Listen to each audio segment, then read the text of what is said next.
In this series, lowimpact.org and the Open Credit Network talks with people working to build a mutually owned, democratic, decentralised economy that builds community and doesn't destroy nature. We want to increase collaboration to bring about system change. Find links to the sites mentioned in the videos in the description below. Join the conversation by liking, commenting and subscribing to our channel. Do you think there's scope for more community farms? Do you think every town should have one or two or three? Yeah, I mean, I think so. I think from like a volunteering perspective, there's definitely demand for it in lots of different places. You know, people come to us from quite far away. Often they're coming from maybe like North London or Central London, down all the way down to Wallington. So there's definitely demand for people to take part and participate in community farming. Like I say, from a demand perspective, from a buying it perspective, buying our produce, it's a little bit more difficult to access those people. But it does feel like there's a bit of a sea change happening, and there is, you know, people are getting a bit more savvy and a bit more, there is more desire to join in with that kind of thing and buy more local and sustainable food. So I would kind of be hopeful that, there is more scope for community agriculture. And that it just needs to be done. This whole point around like financial sustainability is really important, right? Because you can't, there's only so many organizations that can be supported through grant funding. So it's about finding a model that works, right scale, the right location. We really benefit, I think, from being on the edge of London. So we've got a bigger potential market than you would do in a rural area or in a smaller town, you know. So I think location is really important, and then like the focus on financial sustainability is really important as well. Yeah. So sometimes we get bananas in our bag. How does that work? So about 2 years ago, we reviewed our sourcing policy. And decided to both include bananas, which come from outside Europe, but they're the only item, and then fruit and some vegetables from Europe. And that was a kind of pragmatic decision on the basis of serve our customers and serve what they want and need. So creating a desirable product, whilst also sticking to our values around food miles and reduced, environmental impact. And I think, there's a scale, isn't there? And that's where we've positioned ourselves on the scale. That kind of seems to work for us. It means that customers find it relatively easy to buy, most of their fruit and veg from us. Whereas if you have a stricter sourcing policy, that can become more difficult for people. So do you have criteria that the farms must meet if they're going to provide things like bananas for you? And so all of our external supply is organically certified, because that's the easiest way for us to know that they're meeting the standards. Obviously, bananas are coming from a very long way away. It'd be difficult to check otherwise. And then we also are working with the Better Food Shed, which is a recent initiative set up by growing communities to work with farms in the southeast who they have very good relationships with. So basically it's just allowing us to connect more directly with local farms and buy stuff from them. So that's really good, because that's like creating a network of farms which we know we can go and visit, and we know the people who run them, and all of this kind of thing. So we're really confident about how they're producing. So I mentioned before that some people say, oh well, it's the price is a problem. The veg boxes are more expensive, and I'm not sure they are actually. And also the quality of the food is just so much better. And also, a lot of people who say that this kind of food is more expensive, they're buying sort of fashionable clothes every week and spending 150 quid on a pair of trainers, and I prefer not to do that. I prefer to have better food. There's a few different things there, isn't there? As you say, it's about how much you value food and how much of your disposable income or not even disposable income, but how much of your income you spend on food. And that's definitely the trend over time, is that we're spending less and less of our income on food. Yeah. And I don't think that that's necessarily a good thing. There's also just like, instead of questioning why a veg box or why organic food is expensive, I think it's kind of the better way to frame that is to say, well, why is the food in the supermarket so cheap? And like, one really important thing there is around wages, and like the way that supermarkets pay both their own staff and also the staff in their supply chain. Is shocking and is being propped up by the benefit system in the UK. Whereas, farms like us, we're paying London living wage, we're trying to support decently paid jobs. And yeah, that means that we then have to sell the food that we're producing at a higher price. But that's supporting a sustainable economy. Yeah, exactly. So it just makes so much more sense. Yeah.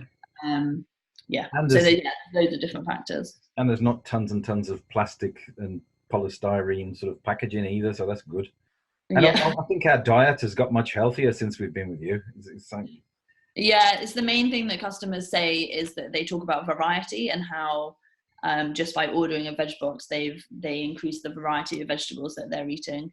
Because it's really easy if you go to a supermarket to just buy like courgettes every week for, all year round basically, and just stick to the things that you really know.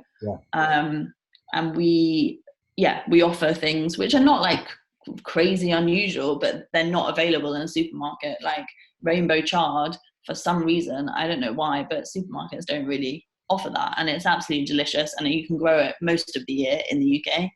And it's just a great leafy green vegetable, but for some reason it's not commercially really grown. We've been getting lots of baby beetroots recently, and we've been roasting them. They're absolutely gorgeous. Yeah, they're delicious. But do you know about the Open Food Network? Are you with them? Yes, I do. We don't actually use their software. We have like a custom designed thing. So they offer kind of I don't know what you call it. Yeah, like a piece of software or that you can list your products on, and can be that customers can buy your products through basically, which we don't use simply because we already had our own custom designed website that allows people to buy their veg boxes and manages all of the payments and recurring orders and so on. But I have spoken to the Open Food Network, and like very supportive of the general idea that they are promoting, which is that they are just allowing more producers to have more access to different markets, basically, by providing the tech that enables them to do that. I think it's a really good idea. Yeah, I'm talking to Lynn from the Open Food Network next week. Yeah. So we also get a meat box. We don't eat very much meat, but we get it from an organic farm in Yorkshire, and it comes. We get 50 quid's worth every 4 or 5 months. And we used to get a fish box, a weekly fish box. A local guy in South London used to drive down to the coast, the small fishing towns, and meet the small fishing boats and bring back fish every week. And so we had a different kind of fish every week, which we used to roast with roast vegetables from your box. And so sometimes we have, he's gone out of business actually, so we need to find another fish supplier. Yeah. But we regularly have meals which are entirely from sort of organic farms and veg boxes and meat boxes, and we have people around for dinner, and we tell them, this is where we've got all this food from, and we get a little bit from the garden, but not very much. Yeah. It's great that it is possible now, and with I think online retail has made it all a lot easier, and that's really positive. What do you think the future holds for the food industry? Which way is it heading? I mean, what would you like to see happen? Yeah. Okay. So I'll bring my optimistic hat on. So I think Yeah, I think that there is a lot of potential for farms like us and organizations like us, and like the meat companies and fish companies that you mentioned, to make it a lot easier for people to access local and sustainable food, and as you said, better food, like more tasty, more delicious, more nutritious food. So that's really positive. And I think, yeah, technology makes it a lot easier, being able to order online. And like, you know, the kind of millennials and generations beyond that are much more comfortable purchasing their food online.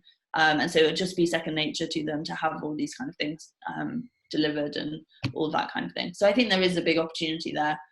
And also just, yeah, around like traceability and a growing awareness of where stuff is coming from. I think that has a certain amount of leverage as well.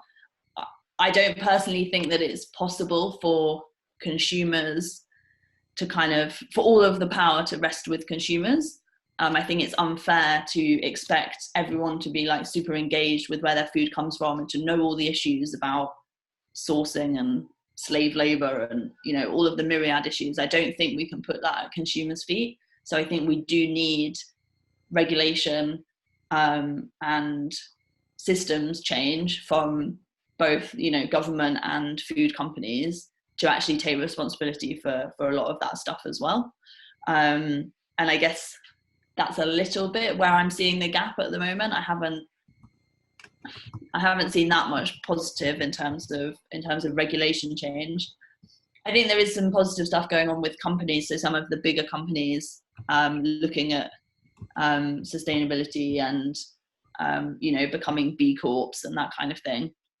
So there is a bit of a movement within businesses to become more purpose driven and more sustainable and ethical, but it's slow progress. So I would like to see that accelerate, and I would like to see more action from the government to, as you said, to subsidize the right kinds of farms and to support the kind of food that doesn't make people sick and doesn't make the earth sick either. Yeah. I wanted to say a bit more about taste as well, because somebody said to me, "Oh, you're imagining it. It's the organic food doesn't taste any different."